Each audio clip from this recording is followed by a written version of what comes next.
Have you ever felt like you've been carrying a heavy burden for so long that you've almost forgotten what it's like to stand up straight? Maybe it's not a physical ailment, but a weight on your heart, a struggle in your mind, or a financial strain that just won't let up. If you've ever felt trapped, then this story is for you. It's a powerful reminder that no matter how long you've been bound, one touch from the Master can change everything in an instant. Imagine this. It's the Sabbath, a day of rest and worship. The synagogue is bustling with people, their voices a low hum as they gather to hear the day's teaching. The air is thick with anticipation. Among the crowd, a man named Jesus begins to speak. His words aren't just lectures, they are life itself, and the people hang on his every syllable. They can sense there's something different about this teacher, something powerful. But in that same room, there's a woman who isn't just listening, she's surviving. For 18 long years, she has been bent over, her body twisted and locked in a painful posture. 18 years. Think about that. That's over 6,500 days of looking at the ground. 18 years of not being able to look someone in the eye, of not being able to see the sky without immense effort. Her world has been reduced to dust and feet. Her spirit, though not broken, is surely weary, weighed down by this relentless infirmity. Yet, despite her condition, she is here. She dragged her tired, aching body to the synagogue. This tells us so much about her. It shows a flicker of hope that refuses to be extinguished. She still sought God, still believed that in his house there was a peace she couldn't find anywhere else. She wasn't just present physically. Her heart was there, searching, longing, and waiting. And then something incredible happens. In the middle of his teaching, Jesus stops. His eyes scan the crowd and they land on her. He sees past the crowd, past the religious leaders, and he sees her. He doesn't just see a bent woman.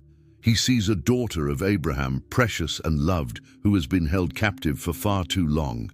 His heart is flooded with compassion. It's a deep, gut-level feeling that moves him to act. He calls out to her. "Woman," he says, his voice cutting through the noise of the room. Can you imagine the surprise? The whole room goes quiet. All eyes turn to this woman who was so used to being overlooked. He calls her forward, out of the shadows and into the center of everyone's attention. She shuffles forward, her heart probably pounding in her chest. What is happening? Then Jesus speaks the words that will change her life forever. He doesn't ask her about her faith or her past. He simply declares, "Woman, you are set free from your infirmity." It's a declaration of freedom, a royal decree from the King of Kings. And to seal this promise, he reaches out and lays his hands on her. Instantly, something shifts. A warmth spreads through her body. The muscles that have been painfully contracted for 18 years begin to release. The bones that have been locked into a curve begin to straighten, and for the first time in nearly 2 decades, she stands up straight, tall, free. Imagine that first moment. She lifts her head, not with strain, but with ease. She sees faces, not feet. She sees the ceiling of the synagogue, the light filtering through the windows, and she looks up, her eyes filled with tears, not of sorrow, but of overwhelming joy and gratitude. A sound escapes her lips, not a groan of pain, but a shout of praise. She begins to glorify God, right there, for everyone to see and hear. The impossible has just happened. You would think the whole room would erupt in celebration, right? You'd think everyone would be praising God with her. But that's not what happens. The leader of the synagogue, a man who should have been overjoyed, is instead filled with indignation. He's angry. Why?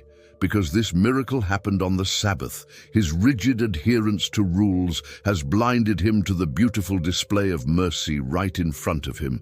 He doesn't address Jesus directly. Instead, he turns to the crowd, his voice sharp and critical. "There are 6 days for work," he proclaims, "so come and be healed on those days, not on the Sabbath." He's essentially telling them that their suffering should wait, that God's compassion operates on a schedule, that rules are more important than people. Jesus hears this, and he will not let it stand. He turns to the synagogue leader, and his response is powerful. "You hypocrite," he calls him out. "Doesn't each of you on the Sabbath untie your ox or donkey from the stall and lead it out to give it water?" He uses their own logic against them. They show basic compassion to their animals, making sure they have water even on a day of rest. It was a common, accepted practice. Then he delivers the heart of the message. Then should not this woman, a daughter of Abraham, whom Satan has kept bound for 18 long years, be set free on this day from what bound her? He elevates her status. She's not just a woman, she's a daughter of Abraham, a member of God's chosen family. And he points out the source of her suffering. It was a form of bondage.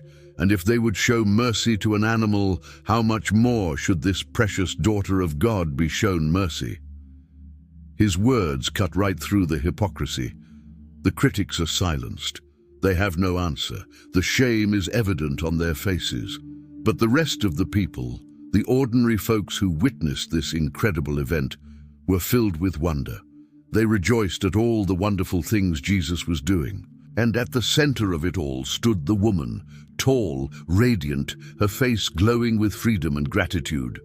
This story teaches us such a vital lesson. Jesus showed that compassion is not bound by a calendar. Mercy never takes a day off. God's love isn't restricted by our human rules or traditions. He is always ready and willing to meet us in our place of need.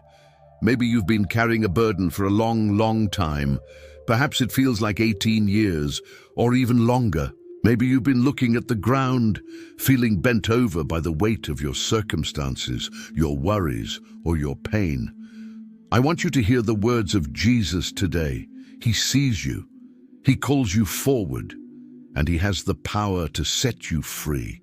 God's timing is always perfect. You might feel like you've been waiting forever, but one touch, one word from Jesus can change absolutely everything. Your miracle is not limited by a day of the week or any other human limitation. It can happen right now.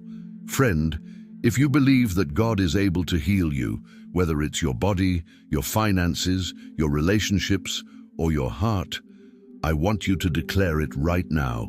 Type Amen in the comments below as a statement of your faith. Let's fill this comment section with faith-filled declarations. Thank you so much for watching and sharing this time with me. If this story touched your heart, please give this video a thumbs up, share it with someone who needs to hear it, and make sure you subscribe to the channel for more powerful stories from the Bible that can change your life. Your support helps us spread this message of hope to so many more people. God bless you. If you want to receive your blessings instantly, I have a secret. Video in my YouTube profile bio.